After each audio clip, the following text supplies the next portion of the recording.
Shalom Aleichem, welcome. En ich bin in Toronto euch. A gute Woche. Und zu alle unser jiddische Freund Ägypten. Ich heiße Vivian Felsen und es ist mein großes Vergnügen, zu begrüßen im Namen von dem Komitee für Yiddish bei der Toronto UJA Federation. My name is Vivian Felsen, and it is my great pleasure to welcome you today on behalf of the Toronto UJA Committee for Yiddish.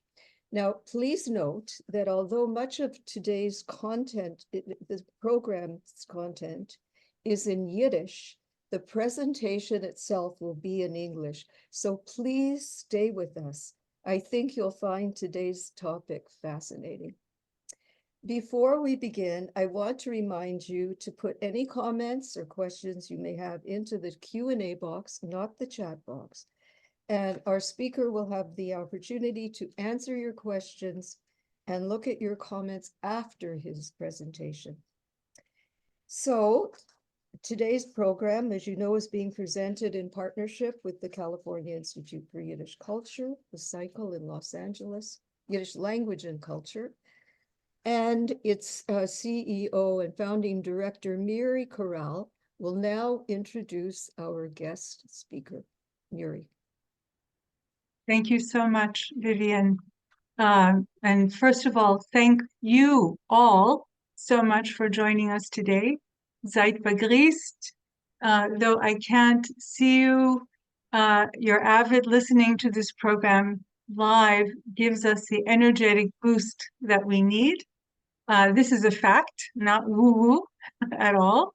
And I want to also give a particular shout out to my UCLA students taking Yiddish literature in translation. Thank you, especially to Vivian Felsen, my esteemed colleague, and also to the behind-the-scenes essential producer, Sharon Power, both representing our longtime co-sponsors, producers, the Toronto UJA Committee for Yiddish. We are all three of us so glad to be able to bring you these programs about the cultural richness of our Yiddish heritage.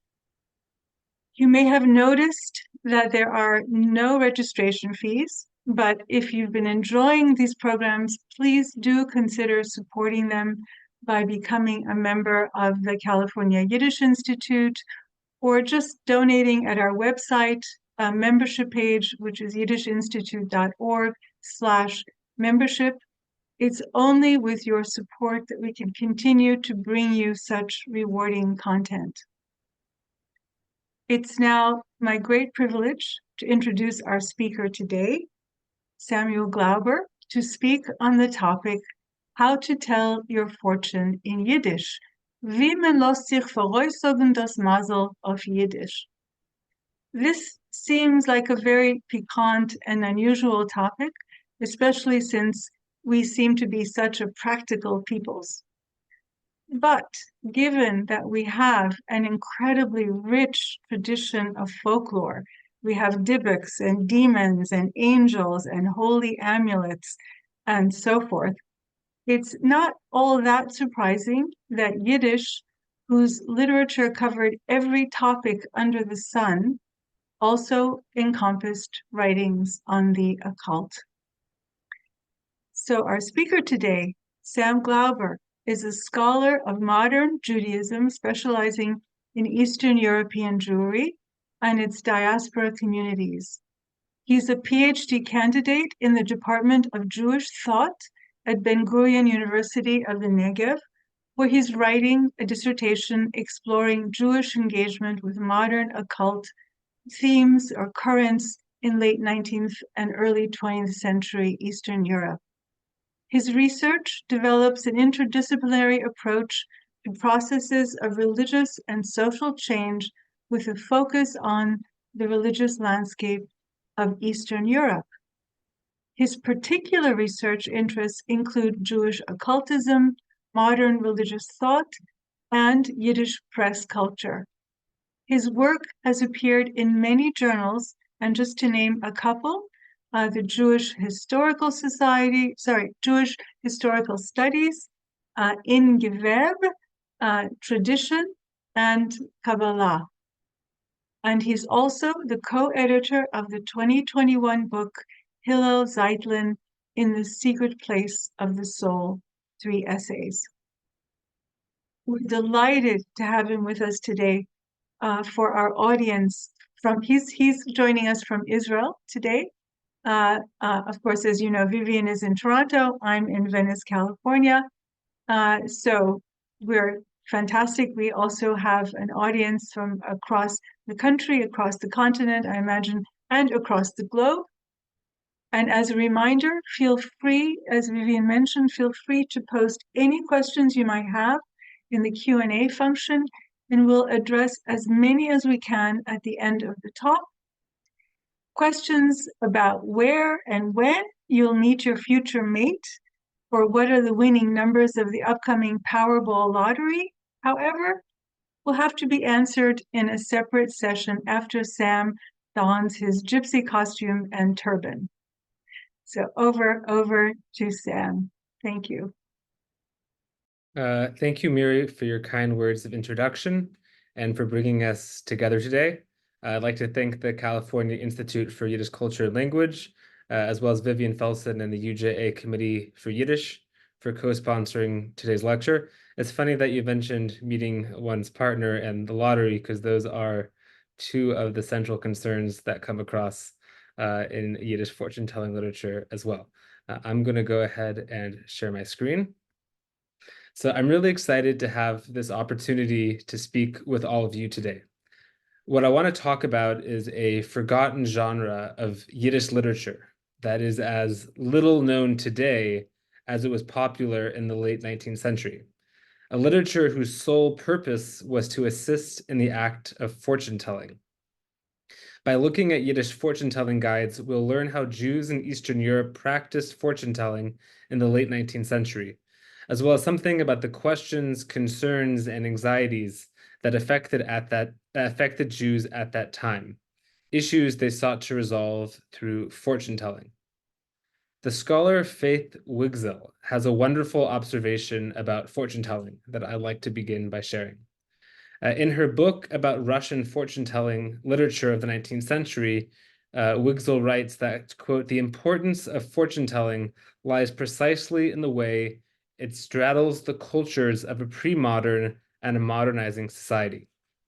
This is an insight I want us to keep in mind throughout the lecture, and I encourage everyone to be mindful of the ways that Yiddish fortune-telling, as we will encounter today, is at once very deeply rooted in Jewish tradition, but also reflective of many of the changes that profoundly affect the Jewish society in Eastern Europe in the late 19th century. So divination has a long presence in Jewish culture dating back millennia, despite the existence of certain biblical verses that appear to explicitly prohibit its practice. Jewish practitioners since late antiquity have utilized many techniques to attain hidden knowledge, be they palmistry, physiognomy, dream interpretation, or lot casting, which are all techniques that were practiced by Yiddish-speaking Jews in Eastern Europe. While many of these fortune-telling techniques were preserved as oral traditions, for Jews in Eastern Europe in the late 19th century, hidden knowledge was increasingly accessed through books. Previously hard to find, Hebrew and Yiddish fortune-telling manuals were published in unprecedented numbers around 1860, as printers began to reissue older Hebrew texts, both in their original form and in Yiddish translation, as well as original Yiddish language fortune-telling guides that reflected contemporary tastes. In these books, readers were offered instruction on how to discern latent aspects of the human character, interpret their dreams, and divine the future. These texts fall into three categories of divinatory practice: lot casting, dream interpretation, and usually paired together, chiromancy and physiognomy, which for those who are not familiar with the terms, chiromancy refers to reading the palm, and physiognomy is interpretation of the shape of a person's face. And all of these modes have their origins in Hebrew works that were compiled during the late Middle Ages and early modern period on the basis of both Talmudic and Arabic sources.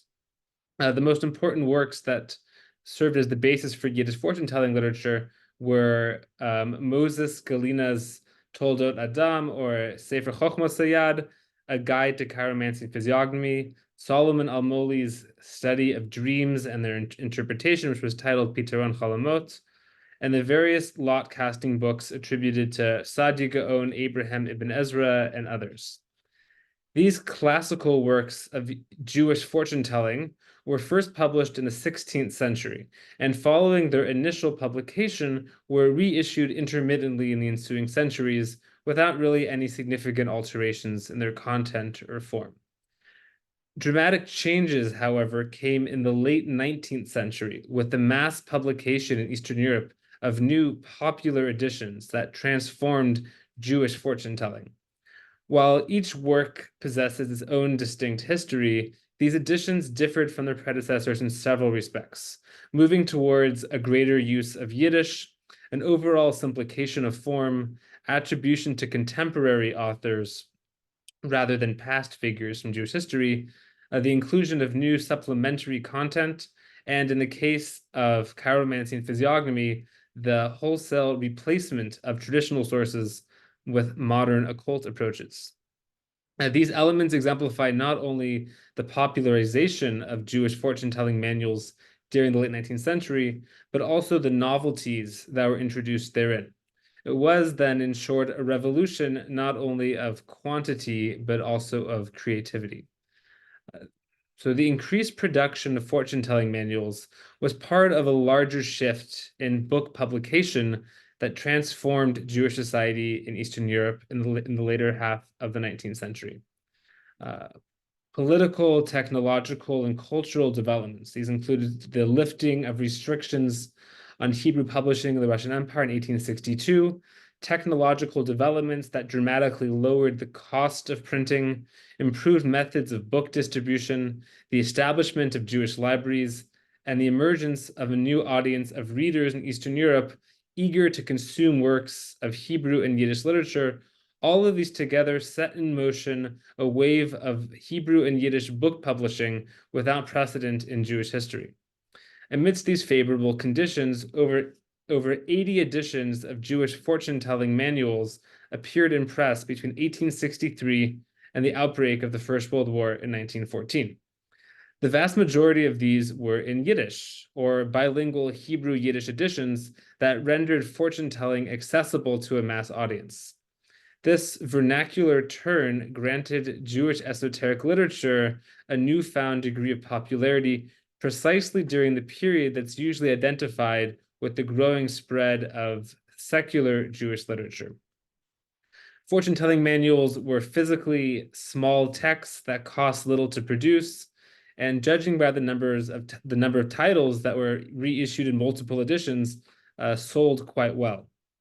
As technical works that promised readers a means, however dubious, to gain knowledge of the future as well as the self, these manuals dovetailed well with the new market for practical literature.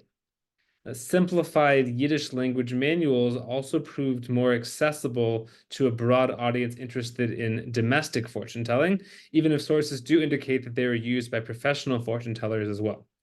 Now, not every type of manual enjoyed equal success. Lot casting books appeared in close to 60 editions, an amount that far exceeds the number of editions printed both to that point and ever since then. Moses Galina's Toldot Adam, meanwhile, the canonical work on chiromancy and physiognomy, was hardly printed at all in the late 19th century, this despite having appeared in at least 8 editions in the first half of the century. So, while many late 19th century Jewish fortune-telling manuals are quite similar to contemporaneous works published in Russian, Polish, and other European languages, their specific linguistic and cultural elements bear witness to the Jewish cultural context in which they were employed. In what follows, I'd like to present for you the 3 main subgenres of Yiddish fortune-telling literature: lot casting books, dream books, and guides to chiromancy and physiognomy. As textual mediums that guided Jews in the pursuit of hidden knowledge, the multiplicity of Jewish fortune-telling manuals printed in late 19th century Eastern Europe speaks to the breadth of Jewish engagement with fortune-telling in a time of cultural unrest. So let's begin with lot casting books. The vast majority of Jewish fortune-telling manuals published in late 19th century Eastern Europe were lot books. At their most basic level, lot books, which are known in Hebrew as goralot, which means lots or fates, or goylis in Yiddish pronunciation, contain a set of statements. Each statement proclaims a given fate.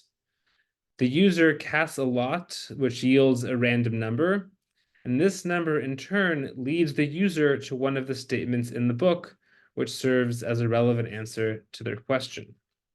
In their more developed form, goralot books contain preset questions accompanied by a fixed set of answers for each question, as well as operational instructions for casting a lot. For example, a book containing 12 questions for the user to choose from might also include 72 possible answers, 6 for each question. So within this rather fixed structure, and with both the questions and the answers are provided for you by the book, it's precisely the element of chance found in the lot casting act, an act free of any human influence, that's understood as a manifestation of a divine or occult power, one capable of revealing hidden knowledge of the future. This form of divination, which is known as sortilege, is ancient, and the earliest extant sortilege texts date back to the Greco-Roman period. And while sortilege books originated in the Greco-Roman world, they first enter Jewish culture around the year 1000 via Islamic sources. The earliest Hebrew goralot texts were adapted from Arabic lot books, their contents adjusted to suit a Jewish environment without fundamentally altering their underlying logic. This process of conversion, if you will, often included the pseudepigraphic attribution of goralot books to prominent figures from Jewish history. Hence, you end up with goralot books with titles such as Goralot Reb Sadia Gaon, Goralot Ibn Ezra, Goralot Achitofel, Sefer Urim V'Tumim, and Goralot Reb Chaim Vital. So among the different modes of fortune-telling practiced by Jews, goralot are particularly accessible and user-friendly. Lot casting itself is a purely mechanical procedure in which the person performing it, the person casting the lot, does not themselves make any sort of claim that they possess a higher or hidden or privileged knowledge. Moreover, in contrast to mantic art such as chiromancy and physiognomy that read the human body, sortilege does not require any interpretive skills. Anyone can cast a lot as long as they have a means of generating a random number. The most common method in traditional goralot for generating this number, the most common method of lot casting, is similar to what is called geomancy, and involves rapidly drawing a series of dots or lines on a sheet of paper and then adding up their number, almost like automatic writing. And you can see here on the left, so to speak, a game-used goralot. This is from the collection of the National Library of Israel. This is the Goralot Ibn Ezra, published in Zholkiev in today Ukraine, with lot casting marks left by the user. You can see along the left margins the series of lines that look sort of like Roman numerals. Those were marks left by a user who would have rapidly written them out unconsciously, as it were, and then added up the number and done some further math to get to their answer. For all the relative simplicity, however, many goralot texts feature elaborate multi-step structures that require users to perform numerical manipulations of the originally selected number at each interval. Within these complex schemata, particular sets of questions, answers, or stages of calculation are linked with intermediary figures drawn from the Bible, animal kingdom, or the signs of the zodiac, who serve as mythical figures that guide the inquirer to their answer. And if you're confused by this, in a few minutes, we're going to have a demonstration where all will become clear. But here you can see in the middle of the slide here an image of a Hebrew version of the Goralot Sadia Gaon, published in Germany in 1714, that has on the top right lists of questions, and then associated what's called in Hebrew the partsuf, which is sort of a countenance, mazalot, the different horoscopes, and malachim, different kings from the Bible, that all of which are sort of symbolically linked to the question, but only on a symbolic level. There's no real substantial connection between them, but this will all become clear soon.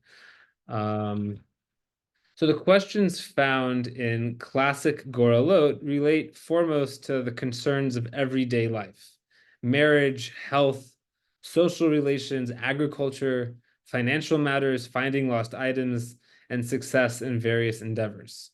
By assigning ultimate responsibility for various outcomes to the metaphysical power manifest in the lot, Goralot, like other divinatory practices, help with decision-making while situating the personal fate of the questioner within a larger cosmological order. Any mundane content notwithstanding, however, the casting of lots was traditionally approached as a very solemn ritual. Goralot texts instruct readers to ask questions only with the most serious of intentions. In many versions, the divinatory act is further ritualized by the inclusion of prayers to be recited prior to the casting of the lot. And here you can see the Tfilat Goralot, the prayer of the Goralot. This is from an edition from Dierenfurth, today in Poland, then Germany, from around 1800. The user recites a number of biblical verses that thematically relate to lot casting, and then recite a lengthy prayer that God should give them the right answer. So Goralot texts have enjoyed great popularity ever since their initial appearance over 1,000 years ago. Upwards of 800 copies survive in manuscript, while more than 100 editions have appeared in print ever since Goralot Ibn Ezra was first published by Abraham Uschi in Ferrara, Italy in 1556. For all their long-term popularity, however, the publication history of Goralot is quite dynamic. A key inflection point came in late 19th century Eastern Europe with the mass publication of Goralot books in Hebrew and Yiddish. Between 1863 and 1914, close to 60 editions of Goralot books specifically appeared in print, over half of them in Yiddish. And here you can see a nice sample of cover images. Also, if you look on the cover on the top row, second from the right, you can see an image of a person writing out their lines, their dots for casting their lot. So this genre was quite flexible. Well, what do I mean by that? While many editions were simply reprints of classic Goralot texts, including faithful translations into Yiddish, in other cases, the traditional Goralot format was adapted to appeal to particular audiences, be they traditional or modernizing. Several Goralot written by Hasidic writers, for instance, include Kabbalistic elements not found in earlier Goralot. One text is Chibas Kodesh Goralo, beloved holiness is his lot, here in the middle, written by Rabbi Eliezer Chaim Rabinowitz, the Hasidic tzaddik of Shkolia, which was published in 1892.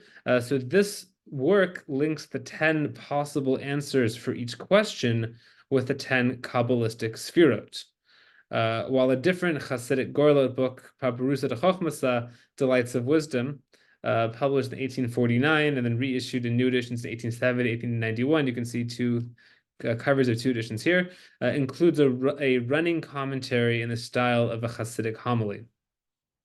Rabinowitz, the author of Chibas Kodesh Gorlo, writes in his introduction that he compiled his Goralot in an effort to stem the tide of Jews who visit fortune tellers. In his words, those men and women who foretell the future by the demonic means known as cartomancy. His book, he declared, was to serve as an alternative by which, quote, every man or woman, young or old, can find a true answer, yes or no, to anything that they might ask. Moving away from Hasidic readers, a Hebrew language Goralot published in Warsaw by the Maskilic printer Alexander Ginz includes an advertisement for a work by the Jewish enlightener Isaac Ber Levinson. While one Yiddish language edition, whose end papers feature a catalog of Yiddish detective novels available for order, that's here on the bottom right, was explicitly marketed at children. So it'd be a mistake then to identify Goralot with any one specific group within Jewish society in Eastern Europe. everyone was invited to discover their future. But beginning in the late 1870s, a new type of Yiddish fortune-telling manual appeared that differed from its predecessors in several respects. While structured in the manner of traditional Gorelot texts, these more unorthodox works were generally styled as Treffer books. Treffer is the Yiddish word for fortune-teller, rather than Gorelot, and their titles stress both their novelty and their practicality, such as on the right here, Der neue praktische gerühmte Treffer, the new practical illustrious fortune-teller. But by the 1890s, these Treffer books surpassed traditional Gorelot as the most popular type of Jewish fortune-telling literature. So on the whole, these modern fortune-teller books, these Treffer books, are far more secular. Gone are the lengthy prayers to be recited prior to casting the lot, while the names of contemporary authors take the place of the rabbinic sages to whom many traditional Gorelot are pseudepigraphically attributed. The new authors nevertheless retain throwaway references to unspecified ancient books from which they claim their works are derived, so they thus sort of preserve a degree of what Theodor Adorno calls abstract authority. In their attitude towards lot casting and divination in general, the Treffer books are far removed from the solemn ritualization that characterized the classic Gorelot. If there, casting a lot is transformed into a religious act, here certain new additions are explicitly presented as sources of entertainment. The title page of one book, for example, Der gerühmte Treffer, the illustrious fortune-teller, which was first published in 1878 and republished in 1879, 1884, 1890, 1893, 1895, 1909, and there's probably more editions that are not preserved in libraries. This was a Yiddish Yiddish language lot book written by someone named Pinchas Treiman. His book promises readers accurate answers to 100 questions that arise in everyday life, but the book's also framed as, quote, a compilation of various amusements for passing one's free time. So much like the Ouija board or the planchette, which were spirit communication devices that were used to great acclaim in the US at this time, Treiman's Gorelot was marketed as a tool of domestic entertainment, albeit one with a rather numinous character. To that end, Der gerühmte Treffer and other similar Treffer books require much less skill to operate. So rather than the method of lot casting found in traditional Gorelot, in which users were instructed to draw a series of lines in a rapid-fire manner and perform various arithmetic calculations on the resulting number of markings, these new Treffer books, with few exceptions, were operated using a much simpler method, which was dropping a bean, grain of wheat, or wax ball on a chart of segmented numbered boxes conveniently printed in the book. And here you can see some examples. And then the bottom left, an illustration of a young boy in sort of the classic Russian uniform dropping his wax ball or bean onto the chart. Incidentally, this particular method was also borrowed from Russian fortune-telling books. But amidst all of these changes, one traditional motif is largely retained, which was the intermediary figures, be they biblical, astrological, or zoological, who continue to accompany and be linked with each set of answers. In an effort to attract readers, Gorelot of all types increasingly included supplementary content that were tacked onto the end of the book and had no direct bearing on the book's primary function. These can be roughly divided between content related to divination or magic, which you find only in more traditional editions, and different guessing games, riddles, and math exercises that are included in the more secular Treffer books.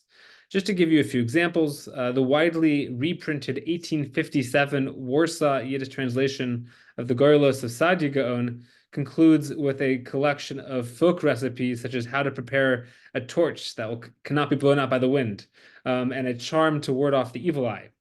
While the 1859 Yassi edition of the same work includes a Yiddish spelling guide, a different charm for repelling the evil eye, and an account of martyrs from Jewish history. And Chibas Kodesh Gorlo by the Hasidic Tzaddik of Shkoya, which I mentioned a few minutes ago, includes an astrology guide, Sefer Hamazalot, which the book claims is written by the Baal Shem Tov, when it's in fact actually a copy of a much older text, first printed in Lublin in 1557. I should also mention, just in reference from aside from this last example, the Yiddish fortune-telling guides that we're looking at today don't really have any astrological content, other than what I would describe as sort of decorative elements that use the horoscopes as an aesthetic element, but they don't actually factor in any sort of substantial way related to the content of the books.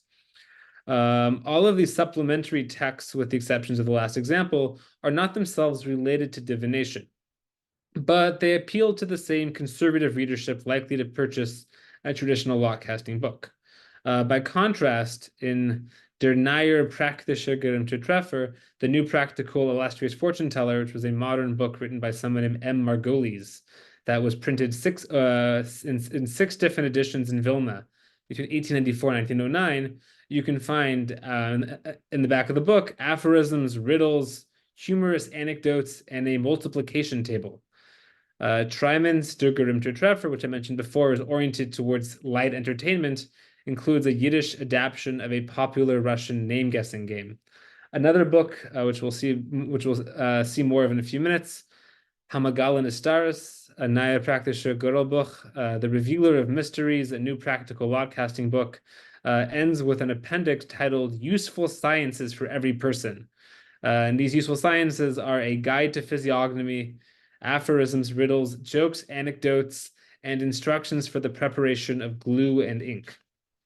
One particularly novel aspect of these Treffer books deserves further discussion. The modern Yiddish fortune-telling manuals published at the turn of the century feature a greatly expanded selection of questions, many of which reflect the shifting social reality in which Jews in Eastern Europe found themselves at the end of the 19th century, even if I'll admit the answers they give are quite trite. While these questions touch upon themes found in the earlier Gorla, such as health, marriage, financial problems, the particular circumstances or possibilities that they address are strikingly contemporary. Der Gerühmter Treffer, which I mentioned before, presents users with original questions that relate to military service in the Russian army, such as, will I soon earn a rank? Or the crisis of agunot, deserted wives who were chained to their marriages, which was a problem that took on new urgency with the increased migration of Jewish men overseas without their families, which is the question, will my husband soon return from his travels? And whether one's children would persist in their religious observance, which was far from a given in 1878. Will I have pious from children? The questions found in Magalan Istaris, published in 1907 in Odessa, a center of modern Jewish life in the Russian Empire, speak to concerns about immigration. Should I travel overseas? The modern school system, will I pass my examination? And this is my favorite, one's prospects as an up-and-coming writer. What opinion will the critics have of my work? An entire section devoted to questions for maidservants, such as, will my employer hand over my wages, reflects the grim reality in late imperial Russia, in which as many as 35% of Jewish women were employed as domestic servants. But more than any other theme, marital love and romance dominate the questions found in the Treffer books. Here you can see a set of 2 postcards and a matching set published in Warsaw around 1915, depicting a fortune teller reading the palm of a young man and a young woman, and each card is describing the other one to them. Thus, fortune teller is also working as a matchmaker. Note the young man is wearing modern dress with his head uncovered, meaning a young, modernizing young man, even though the fortune teller looks more traditional. I should also mention that the people in the postcards were all actors working as models, not necessarily actual practitioners or clients, but they're definitely dressed up as people would have expected them to look. So a lot has been written about shifting attitudes toward love among Jews in the 19th century. While it's clear that love was not entirely unknown prior to the 19th century, a greater expectation of love and romantic connection within the framework of marriage developed over the course of the century, at first among the lower classes and later within the learned and economic elite. As Shairan Fries summarizes, and I quote her, whereas couples had once tolerated certain forms of behavior and lower levels of affection, they now, by around 1850 or 1860, they now insisted that marriages embody the ideals of mutual love and respect being promoted by educated society. So this development is quite noticeable in the Treffer books published towards the end of the century. Now, love was not entirely absent from earlier Gorelot books, but it does not appear to have been of great importance. The Gorelot of Ibn Ezra includes a single question among 60 that relates to love. The question is, will I wed the woman whom I love? While the closest one comes to the topic of love in the Gorelot of Sadiq is a question about whether a proposed marital match will go forward. Other marriage-related questions in these books either relate to pregnancy or the prospect of one's spouse dying prematurely. In Hamagala Nistaris, by contrast, from 1907, fully 1/3 of the book's 150 questions relate to love and marriage. And these questions, most of which appear in two parallel forms addressed to male and female users respectively, indicate that readers, at least as imagined by the book's author, were very concerned with love and its apparent absence in marriage. Questioners are assumed to worry over the sincerity of their spouse's love. So the question is my husband or wife's love true or false? Or the very possibility of experiencing love in marriage. Will my husband or wife love me deeply? One question, which notably is addressed only to women, raises the prospect of a loveless marriage, which is presented here as a problem that is the woman's responsibility to solve. What can be done so that my husband will love me? Elsewhere on the page, we encounter hints to a tragic romance threatened by parental opposition, sort of like a Romeo and Juliet. Will our love prevail? And anxiety stemming from an impending marriage. Will things be better for me after the wedding than now? The very value of love does not escape scrutiny. Hesitant readers are invited to ask themselves, is love good for me? By explicitly presenting these questions in both masculine and feminine forms, Hamagala Nistaris presents love as something of importance to both genders.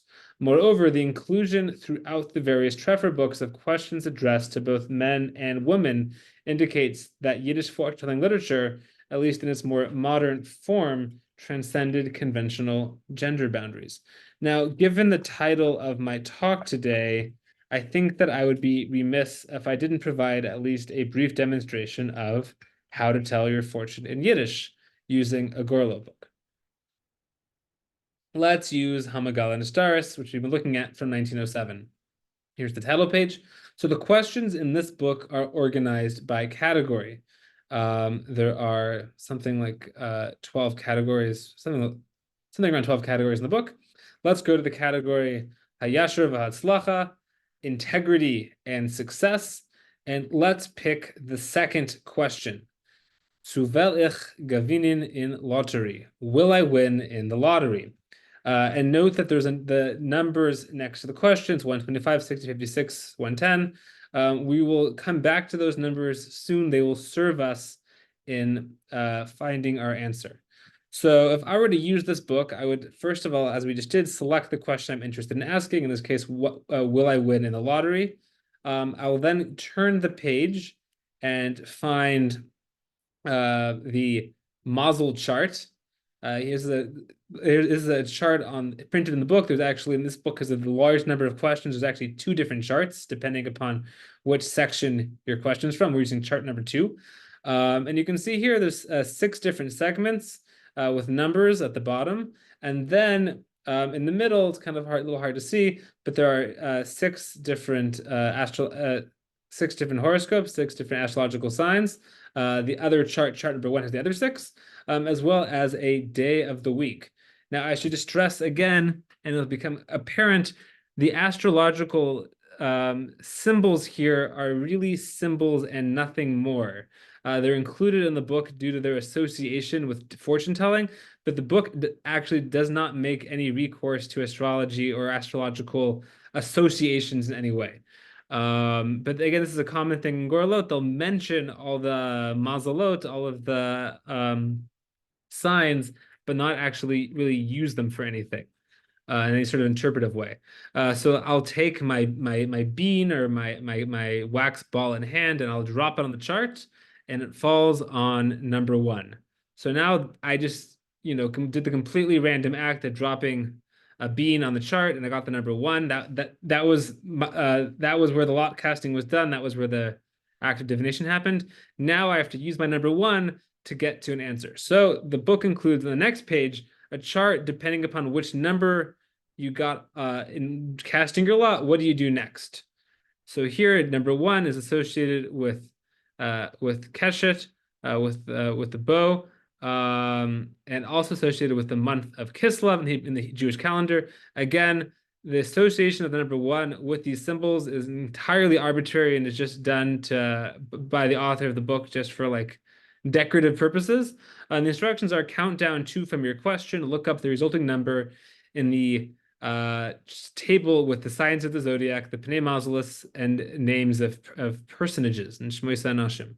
And now another confusing thing, it says count down 2 from your question. You actually have to include your question.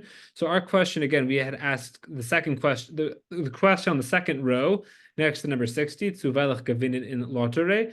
Will I win in the lottery? Or what will I win in the lottery?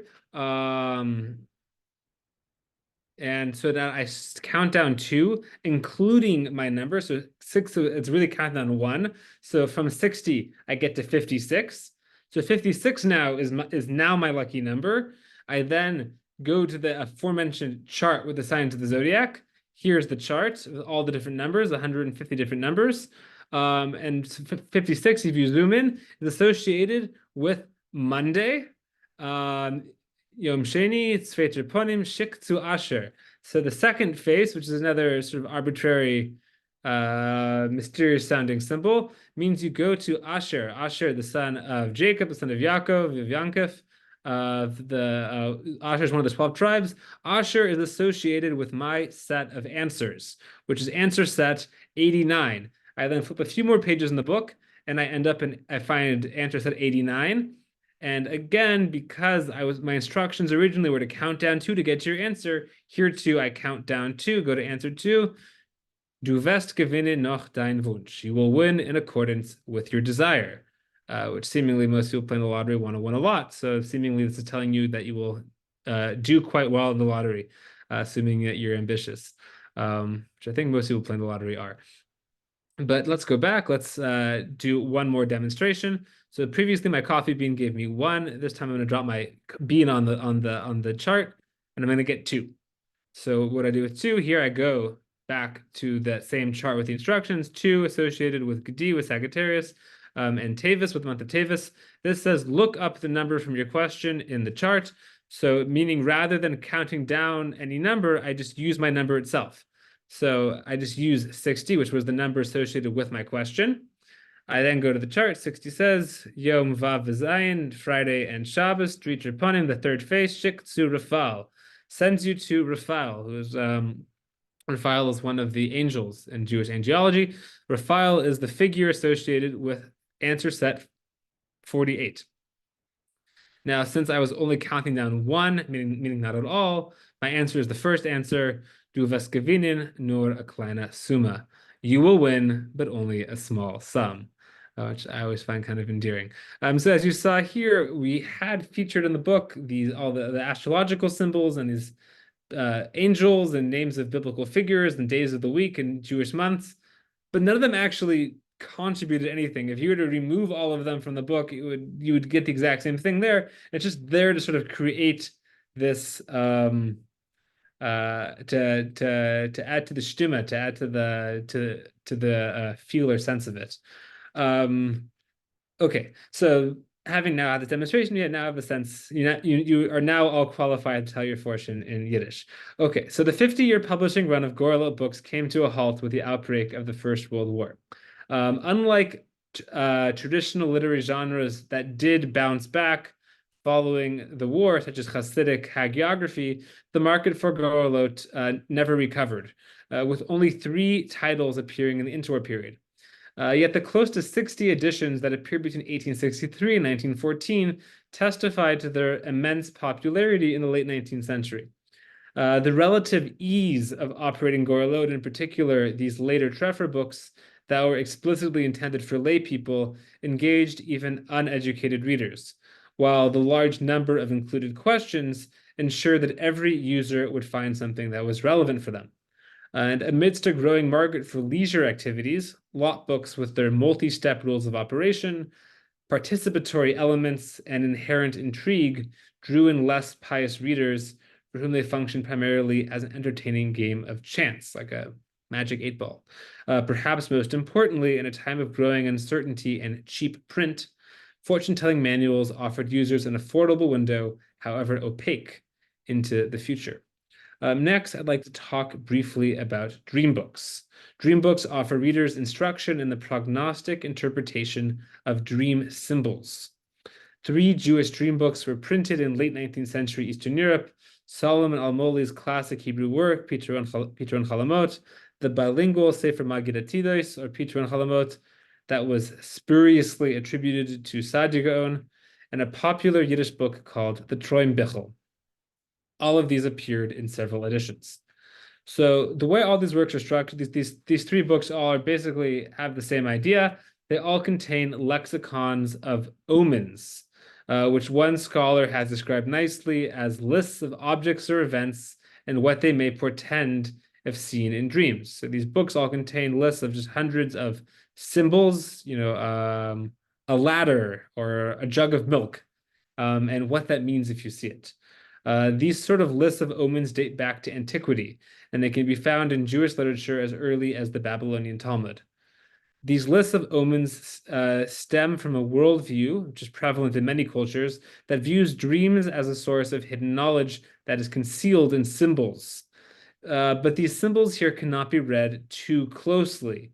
For the dream book, the images that the dreamer beholds in their dream, be they objects, events, or any other sort of mental imagery, are totally arbitrary signifiers that symbolize some other latent, seemingly unrelated message. Meaning the symbolism is, there's no real actual connection. To quote the scholar Philip Alexander, Alexander writes, "Seeing a monkey or a turnip in a dream does not mean that one is about to encounter monkeys or turnips in waking life. Monkeys and turnips in dreams foreshadow something completely different." In contrast to Freud, dream symbols here are not believed to originate in the individual human subconscious, but rather in a universal metaphysical reality. As such, they can be decoded to uncover or even determine the future. Symbolic dream books further eliminate the individual from the dream by proposing a universal rubric by which all dreams are to be interpreted. The dream is not approached as a personal narrative, but rather as containing a certain symbol that, once you identify it, is interpreted in accordance with a universal list of omens. The classic work of Jewish dream interpretation, as I mentioned before, is the Piteron Chalamot, Interpretation of Dreams, written by Solomon Almoli, first published in Saloniki in 1515. More than a fortune-telling manual, Almoli's Piteron Chalamot is an encyclopedic work in 3 parts on dreams, their essence, origins, and symbolic meaning. The second part includes an extensive lexicon of dream omens drawn from the Talmud, as well as from various later dream books of both Jewish and non-Jewish origin. Almoli's work is dense and was not intended for everyday readers, but was rather meant to assist professional dream interpreters. Piteron Chalamot was republished a number of times in Eastern Europe over the course of the 19th century, first in Vilna in 1818, followed by the Zholkev edition of 1848, and a pocket-sized edition published in Warsaw in 1879, 1894, and lastly in 1902.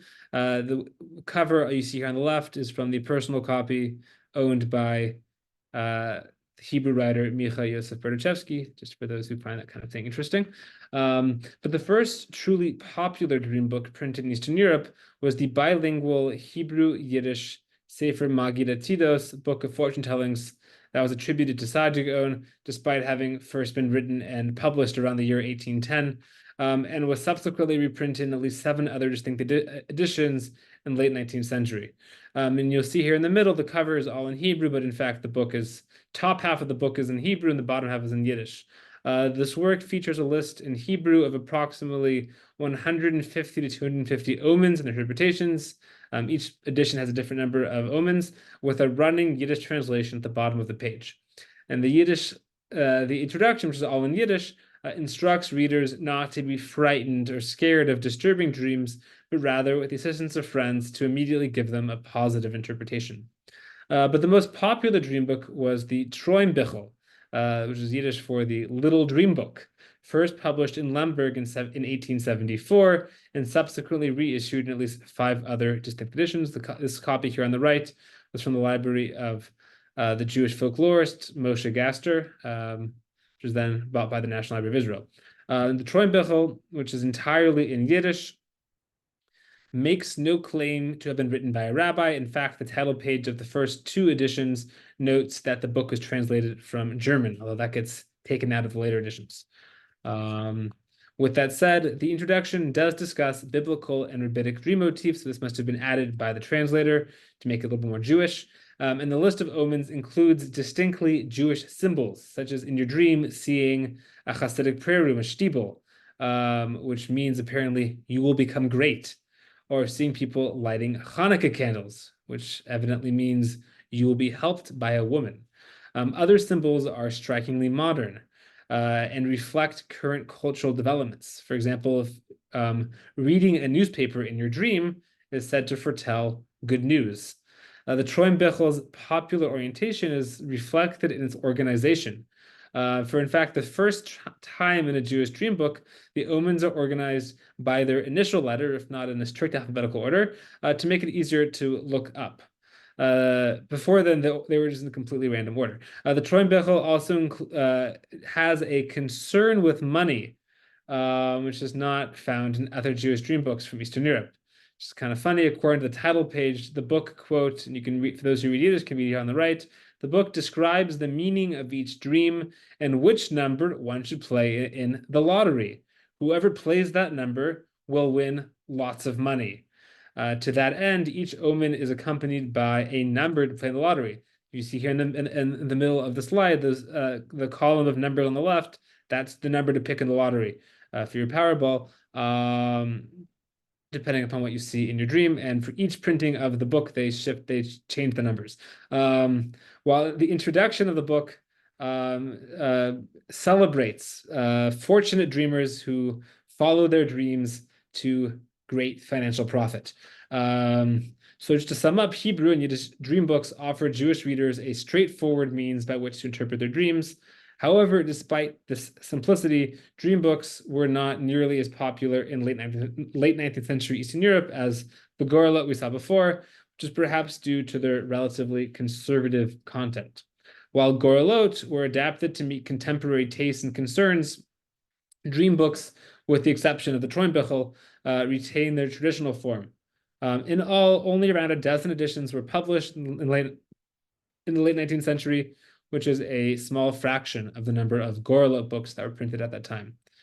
I'd like to conclude by speaking briefly about guidebooks to chiromancy, which is palmistry, and physiognomy, which are 2 mantic arts that seek to uncover a person's character and future by interpreting the contours of the hands or face, respectively. While traditional Hebrew books on these subjects largely disappeared from the Jewish book market in Eastern Europe in the late 19th century, novel works on chiromancy and physiognomy that bear the influence of modern occultism begin to appear at the end of the century. Jewish works on chiromancy and physiognomy, which are generally paired together, first appeared in the early medieval period, alongside discussions found within larger works such as the Zohar. Chiromancy and physiognomy, like many other forms of prognostication, are really truly transcultural phenomena, and Jewish works on these topics draw extensively from Greek and Arabic sources. With that said, by far the most influential Jewish work was a Hebrew treatise authored by one Moshe ben Eliyahu Galina of Candia in Crete, who was active in the 15th century, about whom really nothing else is known. And his book was titled Ze Sefer Toldot Adam. This is the book of generations of man. Galina's book, in its original form, was a translation from Aristotle's portions of Aristotle's Secretum Secretorum and the Kamil al-Sina of Ali ibn Abbas al-Majuzi, who is a Persian polymath. The book underwent substantial revisions and abridgments over the centuries, appearing under several different titles. An abridged Hebrew Yiddish version that appeared in Frankfurt an der Oder in 1776 as Sefer Chochmas Hayad, the Book of Chiromancy, which is what you see here on the right, served as the basis for at least a dozen subsequent Hebrew and bilingual editions published in Eastern Europe over the following 100 years. However, as cultural norms shifted, so did its content. Aristotle no longer appeared by name in the treatise. He was replaced by quotes from the Zohar, making it a little bit more religious sounding. In its abridged version, Galina's book offered readers a straightforward guide to reading their bodies and, by extension, their inner selves. The lines of the palm, the widths of your fingernails, even the thickness of your hair. All of these are interpreted here to reveal essential aspects of your character and destiny. But fate here is also quite malleable. An inauspicious sign, readers are assured, can be improved and even physically transformed through sincere repentance. Perhaps you could turn back hair loss. Chiromancy and physiognomy, at least as derived from traditional sources, lost popularity with readers by the end of the 19th century. Just how profound a shift had taken place can be seen from the 1882 Warsaw edition of Sefer Chochmas Hayad. You can see the cover here on the right, and the rhetoric employed by its publisher, one Nathan Schriftgisser, in his attempt to market Galina to a new generation of readers. Schriftgisser printed the book in two different versions, a bilingual edition that follows the Hebrew text of the 1776 Frankfurt an der Oder printing, as well as, for the first time ever, a version only in Yiddish without the Hebrew. Both the versions feature a new, more readable Yiddish translation, alongside an original introduction by Schriftgisser that presents the work and its relevance for contemporary readers, or lack thereof. Schriftgisser, in his introduction, surprisingly declares Sefer Chochmas Hayad to be of no actual benefit in human life. Chiromancy and physiognomy, he writes, are simply vestigial remnants of bygone beliefs, much like the various magical remedies found in the Talmud that we're instructed to disregard. So why then did Schriftgisser publish a book that he thought had no actual purpose? His primary is a little bit silly, but his primary aim, he writes, is to amuse the public, who, quote, take delight in knowing and reading about the beliefs and opinions of the ancient world. He's recognizing, moreover, the insatiable public appetite for fortune-telling. Schriftgisser also hoped that chiromancy and physiognomy, as archaic as they might be, could serve as a kosher alternative to card-laying and other such nonsenses forbidden by the Torah. However, Schriftgisser's edition appears to have found little interest, and Galina's work, the classic work of palm reading and physiognomy, was never again printed in Eastern Europe after this 1882 edition. However, that was not the end of the day for chiromancy and physiognomy. Even as Galina's star faded, a quite different book appeared in Warsaw that ushered in a new era of popular Hebrew and Yiddish guides to chiromancy and physiognomy. This was Aaron Leib Bisko's Chochmas HaPartzuf, a Hebrew language introduction to the life and teachings of the eminent Swiss physiognomist Johann Caspar Lavater, visible on the left, which was written in the spirit of the Haskalah. Lavater did much to popularize physiognomy in late 18th century Europe, and his writings were widely read in both Enlightenment and occult circles. Bisko's work and those that followed after did away with the religious language of Galina's book. They instead focused on the scientific nature of chiromancy and physiognomy and their utility in contemporary life.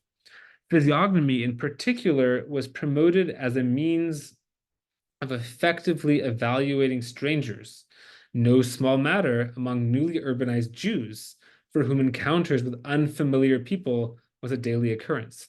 The Physiognomy, one handbook published in 1909 by the Yiddish Tagblatt newspapers, is the one second from the right here, the turquoise cover. This book informs readers that the physiognomist can read each person's face like an open book and reveal a great deal of their innermost hidden secrets. Useful.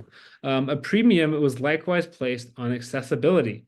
While chiromancy and physiognomy were hailed as the cutting edge of science, it was frequently stressed that any person could master them, even those without a scientific background. Modern notions of selfhood are apparent throughout this literature. The new wave of chiromancy and physiognomy manuals were far less concerned with foreknowledge of the future than uncovering knowledge of the self. The phrenographologist Oief, whose wonderful photo you can see here, it's hard to see, it's a little, but he has sort of a Salvador Dali mustache. He opens his 1930 Yiddish physiognomy manual by declaring that, quote, thanks to the teachings of phrenology and physiognomy, phrenology is the study of the contours of the skull, it is easy to know oneself and others. In some cases, this amounts to a full-fledged program of the self that promises individual and collective advancement through the study of the hands and face. This orientation is particularly pronounced in the 1909 Guide to Chiromancy, Physiognomy, and Phrenology, again by Chaim Schiller-Skolnick, titled Das wichtigste Mittel zu erkennen sich und uns Weten, the most correct way to know oneself and others. And here you can see a portrait of him as a young man here. The caption says, Psychophrenologue, a psychophrenologist, Chaim Meir Schiller-Skolnick. Schiller-Skolnick introduced his work by extolling the benefits that greater access to hidden knowledge of the self would bring to society. Here you can see some of his charts. Chiromancy, physiognomy, and phrenology provides a blueprint of this, quote, spiritual eye, he writes, much like anatomical models of the human body. Were humanity to, quote, grasp the spiritual eye within themselves and others, people would better develop their individual talents while forming more harmonious social groupings. This, he declared, would amount to, quote, a giant leap forward on the path to progress. A similar spirit of self-knowledge can be found in Schiller-Skolnick's Guide to, quote, Kabbalistic Astrology, published the following year. Following the contents of this book, the title page reads, those who read Yiddish can read along in the Yiddish on the right. Following the contents of this book, every single person, without any particular teaching or science, can easily interpret their character, qualities, and flaws, as well as the character of other people. In addition, every person can identify their lucky month, day, and data, as well as their lucky number in the lottery and lucky stone. Again, the lottery is important. Schiller-Skolnick's books were widely advertised in the Warsaw Yiddish press, where they are praised as, quote, having generated much interest in the field of occultism while remaining intelligible to every class of reader. To conclude, the disappearance of traditional Jewish chiromancy and physiognomy manuals and the replacement with occult-inflected Yiddish counterparts was part of a broader shift in the profile of Jewish fortune-telling in Eastern Europe around the turn of the century. As traditional esoteric lore fell out of favor among an increasingly modernizing Jewish public, works such as Galina's Sefer Chochmas Hayad came to be regarded as, at best, historical curiosities. Even as modern occult currents, such as telepathy, hypnosis, and psychographology, that all claim to open a scientifically recognized window into the hidden recesses of the self, became increasingly popular. But that is a topic for a different lecture. Coming back to the quote with which I began my talk today, we've seen a number of ways in which Yiddish fortune-telling in late 19th century Eastern Europe straddled the culture of pre-modern Ashkenazi Judaism, as well as the modernizing Eastern European Jewish society that came to be in the late 19th century. In many ways, in particular their structure, Yiddish fortune-telling manuals were a direct continuation of early fortune-telling books that date back to the Middle Ages. Yet the transition to Yiddish brought with it many changes. from simpler, more user-friendly lot casting methods to new questions that reflect the changes that Jewish society in Eastern Europe was undergoing at that time. The great popularity of Yiddish fortune-telling manuals, particularly the Gorelot and Treffer books in the late 19th century, reflects a society that was increasingly concerned with the future and what it held in store. While this concern with the future among Jews in Eastern Europe was most notably manifest in the various political ideologies, such as Zionism, Bundism, socialism, communism, and folkism, to name but a few, that debated the Jewish future, this same concern with the future found expression in fortune-telling as well. Today, as the Jewish people are found once more in a time of great uncertainty and geopolitical unrest, perhaps Yiddish fortune-telling is ready for a comeback as well. Thank you. Großen Dank. That was incredible. There, you had so much information for us that I find my head is just spinning. And we do have some questions for you. But maybe I can start with one question before we go to the ones that we have in the Q&A. And that is the relationship when you show the palm reading and physiognomy and all these things, the relationship to what is in the Kabbalah. Is it very similar or how different is it from what's in the Kabbalah? So that's a very good question. I'll first of all begin just by saying that Kabbalah, the Jewish esoteric tradition, is extremely broad and multifaceted and contains a great deal of different concerns and texts and traditions. And a number of the fortune-telling methods I discussed today can be found in Kabbalistic texts, particularly a concern, the chiromancy and physiognomy, the reading of the palm and reading of the face, feature very prominently in a lot of Kabbalistic traditions. First of all, it appears and it is discussed in a number of sections of the Zohar, and later among the Kabbalistic adepts of 16th century Tzfat, the followers of the famous Rabbi Isaac Luria, the Ari.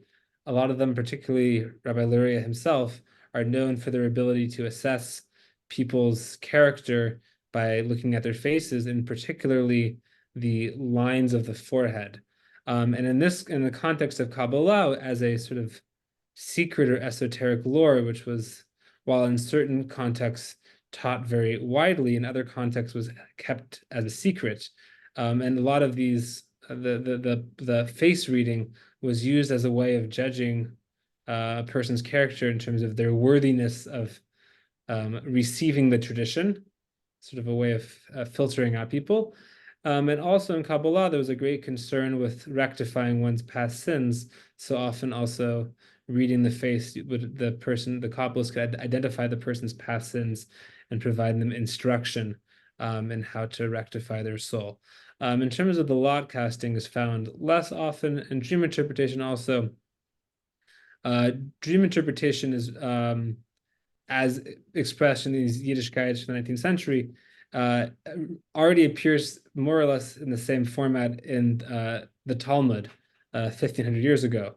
So that's even more ancient than Kabbalah. I'll also just mention an interesting thing. One of the last slides, I had a Yiddish book from Shiller Shkolnik that was about his Kabbalistic astrology. So the word there, actually, the word Kabbalah there, it's an interesting thing.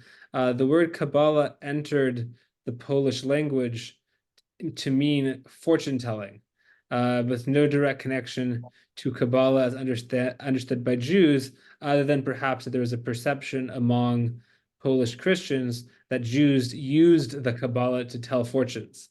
But it has come to a point that the word Kabbalah in Polish meant fortune-telling, and then re-entered Yiddish to mean fortune-telling astrology. So when he says Kabbalistic astrology, he's not actually referring to the Sphirot or other concepts from Jewish Kabbalah, but is rather just an adjective to mean astrology for the telling of fortunes. And I believe that there's a number of words in Polish for a fortune teller, but one of them I believe is like a kabalarka or something like that. Well, that's fascinating. Miri, do you want to Yes, yes, may I? Also, Sam, that was such a fascinating talk. Thank you so very much, and such deep scholarship and erudition there. I mean, so many multiple layers in Hebrew and Yiddish and over the centuries, representing a tremendous amount of research. So really, thank you so much for that you were able to put it together in really, I know it was a lot of material, but still a very succinct way, given all the tremendous amount of research that you've done. So I have a couple of simple questions, I think, before we get to the others in the Q&A. So I noticed in the Treffer books, at least from what you showed us, that many of the questions were basically yes or no. You know, is it okay for me to do this? If I do this, will such and such a thing happen? Yes, no, right, would have been the simple answer that you would have gotten. But then you mentioned a question that was not so simple, right? So the example you used was, what can be done so that my husband will love me? I mean, that that cannot take a simple yes or no answer, right? So what can you just give us some examples? Do you happen to have at hand any examples of answers that would be a little more complex to more complex questions like that? Yeah, so I'll tell you first of all that even though they're yes or no, usually, for example, in that book, there'll be 6 answers to each question. So the book has 150 questions and 900 answers.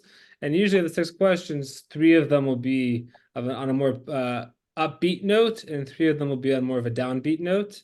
And then to different degrees of extremity. Some of them will be, you'll win nothing in the lottery, and some was, you'll win a little bit, but not that much. And so that I would have to cast a lot right now to locate the answers to that particular question. But for example, a question in all the law books is for example, how many wives will I have over the course of my life? And so one answer is 3 wives, and the 3rd one will outlive you. So that's, that's sort of a typical style of answer. Very specific. Yeah. Yeah. Yeah. Okay. And my other question was regarding the dream books. So it's kind of fascinating, the symbols, what you call the amina. Have you had a chance to see whether there's any correlation at all with Freud's writings about the symbology of dreams and Carl Jung? Is there any correlation?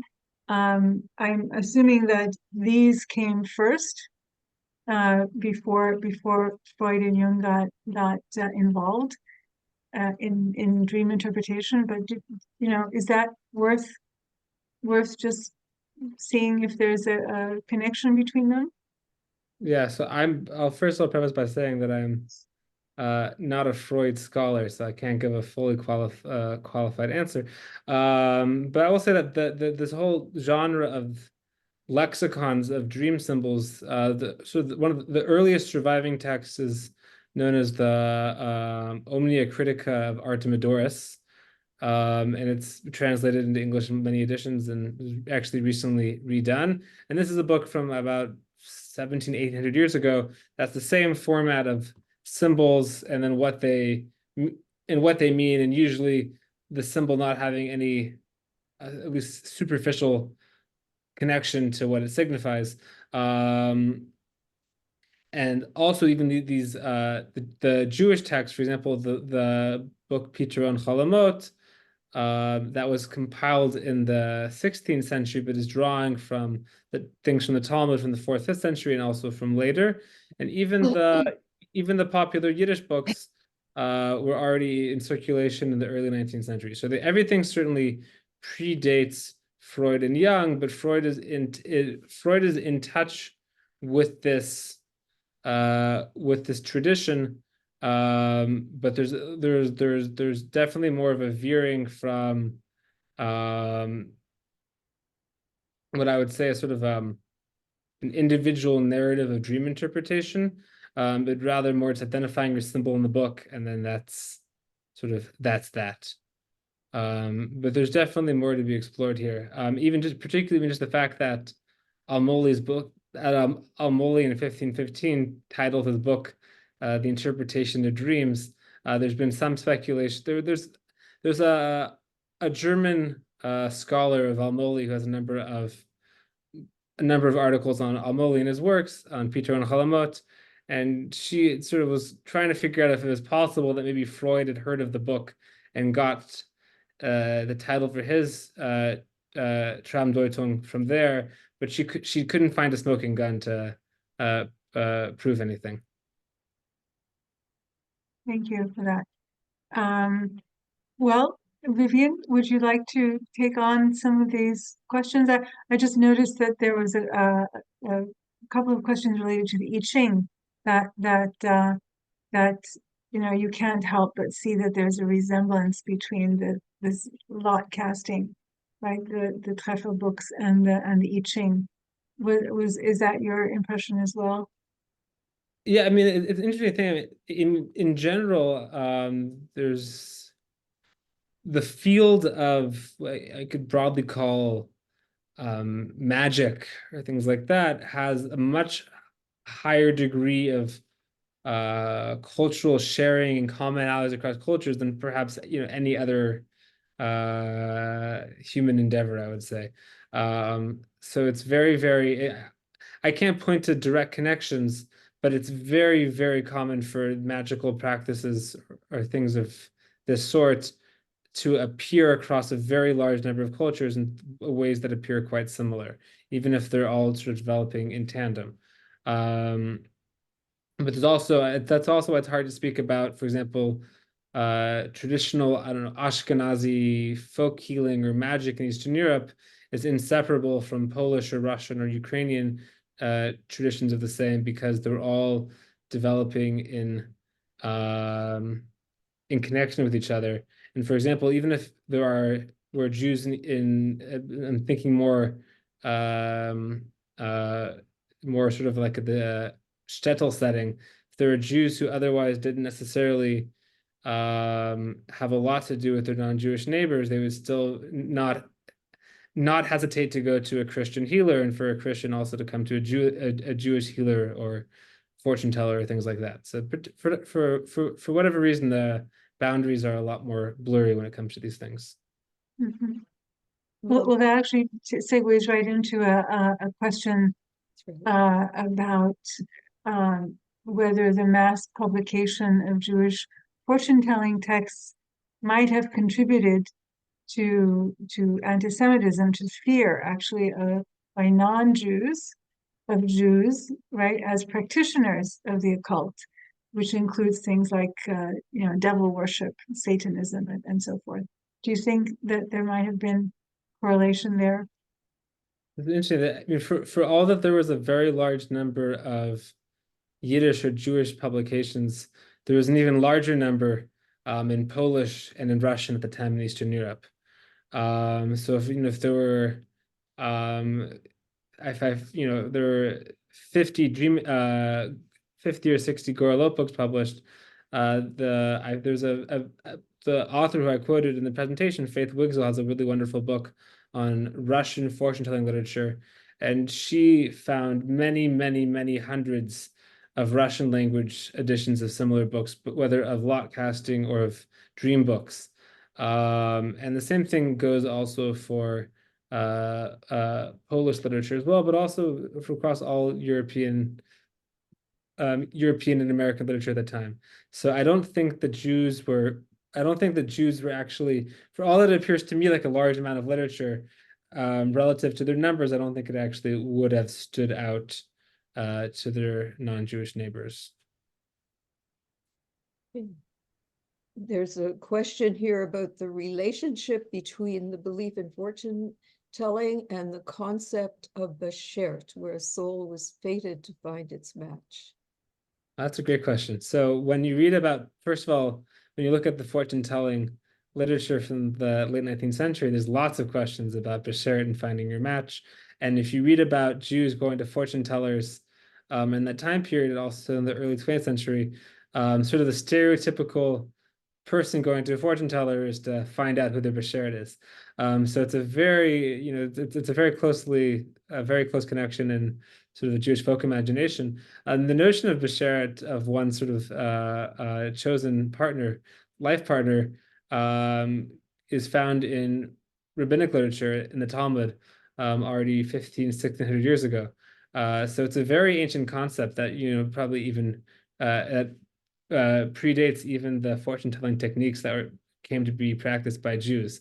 But it's obvious as to why they become linked together. Because if you have a notion that you have a soulmate, you just have to figure out who they are.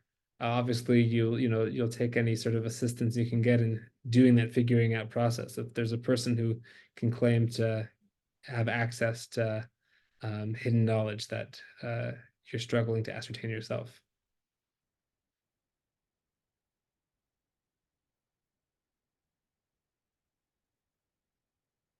Next question is, how did you get interested in this subject? How did you research it? Is any of it available online, or did you need to do in-person research, and where? And this person, Dina Ressler, says this was a really interesting, well-presented lecture, and thank you. Well, thank you for that question. Just to answer on one foot, a number of years ago, I was reading writings by the Jewish writer, neo-Hasidic thinker Hillel Zeitlin, who has an essay on dreams and prophecy. And he was an individual himself who had very vivid dreams and believed that his own dreams were prophetic. And in an effort to present or legitimate that belief to other Jewish intellectuals in the early 20th century, he made recourse to non-Jewish occult literature to try to prove his point. So many, many years ago, I was reading this essay by Hillel Zeitlin, and I just had absolutely no idea who all these names were, who he was quoting as to demonstrate his point that you could have prophetic dreams. So in the context of figuring out who all these people were, it's mostly the 19th century German parapsychologists and mesmerists, that got me interested in this broader topic of Jewish engagement with modern occultism. And actually, the material I presented today is actually, I'd probably say, out of everything I researched, the most rooted in Jewish tradition. Most of what I'm looking at in my research are actually Jews actively engaging with non-Jewish esoteric traditions, and I should say modern traditions or modern currents, such as the spiritualist movement, or interpretations of hypnosis, going to psychic mediums, things like that. And in terms of how I conduct my research, a lot of it, fortunately now, a lot of the research that I use are available online, such as digitized newspapers, such as the National Library of Israel's Historical Jewish Press website, which is a fantastic resource. I highly recommend everyone check it out. But also there's a number of other online repositories, such as the National Library of Poland also has a really amazing website with a lot of digitized books and newspapers and ephemera. But also I've done a lot of work in physically tracking down resources, whether most of the fortune-telling manuals that I've looked at are not available online. I was made scans of them myself. I've also worked with a lot of archival material, and anyone interested in learning more about these topics, I have a website. If you Google my name, it should be the first thing that comes up, and there you can see links both to other recordings of other talks that I've given, and also links to read or download my published work. Sam, I have actually another question for you before we get to the last questions here. I know your focus is 19th century and early 20th century Jewish culture, Yiddish culture. But are you aware of today, like what, for example, not necessarily in the secular world, but let's say in the Hasidic world, any journals or books that seem to be referring to the occult that are similar to maybe the Treffer books and so forth? Are you aware of anything like that, or have you made it your business to find out if that's still happening today? Yeah, I mean, this is I have a number of, possible future projects, and this is one possibility. A lot of, for my own research now, looking in things from 100 and 150 years ago, I've utilized, this is another online resource. There's a number of databases of scanned rabbinic literature from all periods of time. There's one called, there's a website called Hebrew Books that is free and open to the public. And there's another database called Otsar HaChochma, which is, you need access from a subscribing library to access. But in looking for rabbinic literature from 120 years ago, 130 years ago, talking about these things, I ended up actually finding more results from contemporary things. So it's all over contemporary Haredi or Orthodox literature, usually in one of two contexts, either in the context of trying to demonstrate the truth of certain religious beliefs by, I don't know, citing parapsychologists or something like that. Oh, and that's primarily what rabbis are doing 100 years ago. But the most common thing in contemporary Haredi literature in which this comes up is in the context of healing. There's a very wide interest in contemporary Haredi world and all sorts of alternative healing modalities. A lot of them are quite sort of very occult. And then that leads to a lot of discussion among different rabbis as to whether these things are allowed, are permissible under Jewish law or not. And so usually it comes down to whether how the rabbis who think that there's something there tend to be a little bit more accepting, and the rabbis who are more skeptical tend to be a little bit more inclined to prohibit. But there's even, I found a book that was published 2 years ago, actually, in Jerusalem, a guide to the laws of magic in Jewish law, and he has a whole section on energy healing, as well as a chapter, this is kind of unfortunate, devoted to spreading QAnon, all written in his rabbinic Hebrew. So that's definitely a lot to look at there. Thank you very much for that response. I know we have a few more questions, but we're really running out of time. We've kept Sam a lot longer than we intended, I think, and all of you who are still with us. So I don't know, Vivian, perhaps you would like to wrap it up for us? Sure. So yeah, I just I've noticed the last 5-10 years there's been a sort of a resurgence of interest in tarot card reading and astrology and all sorts of things.